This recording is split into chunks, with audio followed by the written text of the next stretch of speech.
job. He said, bloody job indeed. The army of our Tuxuxes was utterly destroyed for lack of sanitation. Rations claimed the continuous attention of all ranks and inspired their muses. Oh, hell, what bloody big lumps of beef! Oh, hell, what bloody big lumps of beef! Oh, hell, what bloody big lumps of beef! Bloody big lumps, bloody big lumps, bloody big lumps! Fresh meat, generally, was for out of the line. In the line, it came in tins, with vegetables mixed. The famous product of McConaughey. Oh, a little bit of everything got in a tin one day, and they packed it up and sealed it in a most mysterious way. And some brass that came and tasted it and won my senses. We shall feed it to the soldiers, and we'll call it pen and bleed. And all the time, training for the imminent battle continued. The moment was approaching. There was much to do. Now, in 1916, the British Army gained familiarity with the worst of its afflictions. When you came out of the line, you were mentally tired, but you were also physically tired, and you hoped you were going to get a rest. But you usually did not get much of a physical rest, because almost every night you had to go on working parties up to the front line, of which the great secret was that for the last mile everything had to be carried by hand. And somehow or other, you had to get up to the front in silence and in darkness, food and ammunition, drinking water, trench mortar ammunition, duckboards, planks to make dugouts with, posts, and worst of all, coils of barbed wire. This was a manpower war. The labor was unending, fatigue never absent. It played havoc with training programs. It made nonsense of periods of rest. It was rather appalling, really, to see some of these chaps laying down asleep after they come out the line after 4 or 5 days, fatigued, beat to the world. They hadn't been laying down 3 or 4 hours, scratching themselves. When the sergeant would come along and say, I want you, I want you, I want you, fatigue, falling outside. Nobody knows how tired we are, tired we are, tired we are. Nobody knows how tired we are, and nobody seems to care. Nobody knows how tired we are, tired we are, tired we are.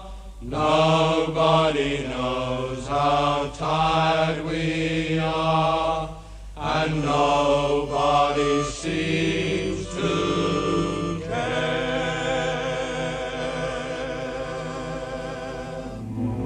Waiting, waiting, always bloody well waiting, to go up to the line, to come out of the line, for rations, for orders, for a traffic block hours old to clear on the line of march.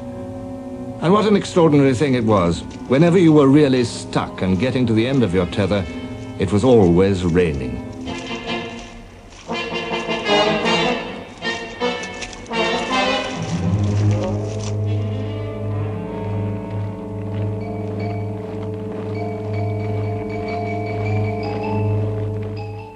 The soldiers waited.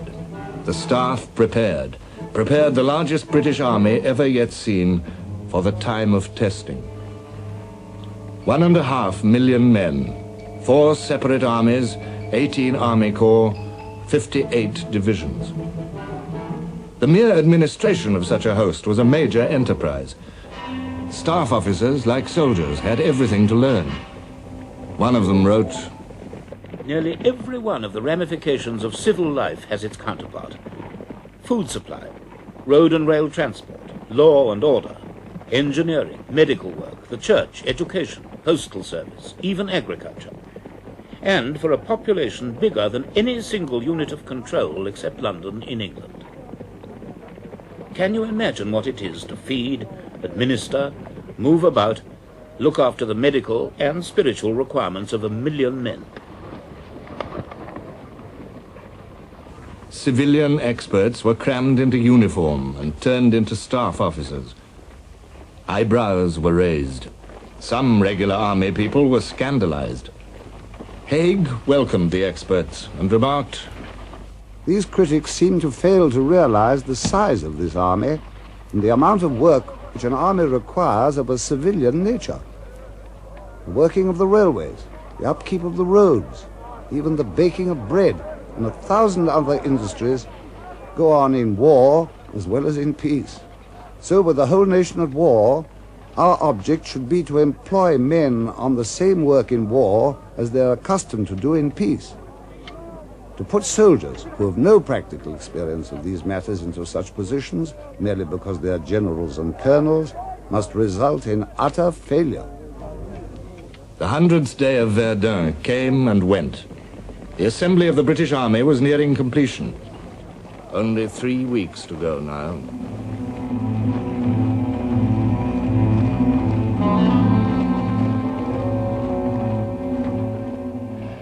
The Royal Flying Corps expanded to 27 squadrons.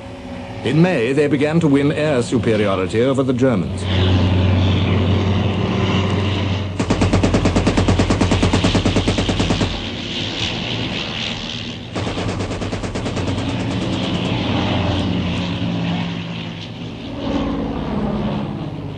Then their real work began, spotting for the artillery with fresh refinements of aerial photography and recognition. There was no mistaking the difficulty of the task ahead. Haig wrote, "The enemy's position was of a very formidable character. During nearly 2 years' preparation, he spared no pains to render these defenses impregnable. The first and second lines each consisted of deep trenches, well provided with bomb-proof shelters and with numerous communication trenches connecting them. The front of each line was protected by wire entanglements, many of them in belts 40 yards broad, built of iron stakes interlaced with barbed wire, often almost as thick as a man's finger. The numerous woods and villages in and between these systems of defense had been turned into veritable fortresses." In the early summer of 1916, the project didn't look impossible. Swelling numbers and a sense of new power gave the army confidence. In this war of guns, at last, British production was approaching the army's needs.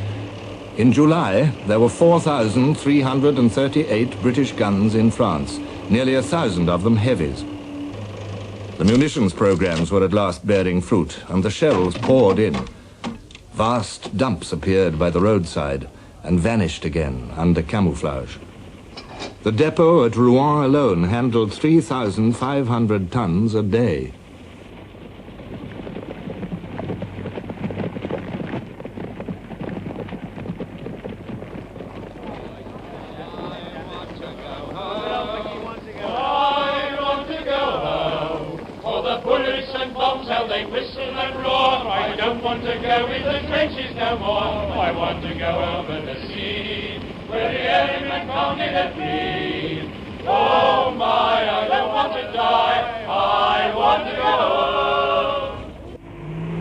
Endless lines of lorries supplied the hungry front.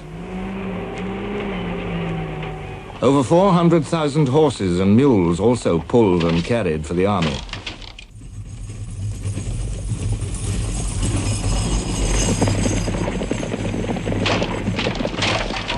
Light railways pushed forward to the front line itself. The variety of articles was astonishing, the quantity unbelievable. One base alone issued in 1916 11,000 compasses, 7,000 watches, 12,800 bicycles, 40,000 electric torches, 1.5 million waterproof sheets, 5 million anti-gas helmets, 2.25 million bars of soap. This was becoming a war of objects and machines. The material battle, the Germans called it. The authority of the machines grew from day to day.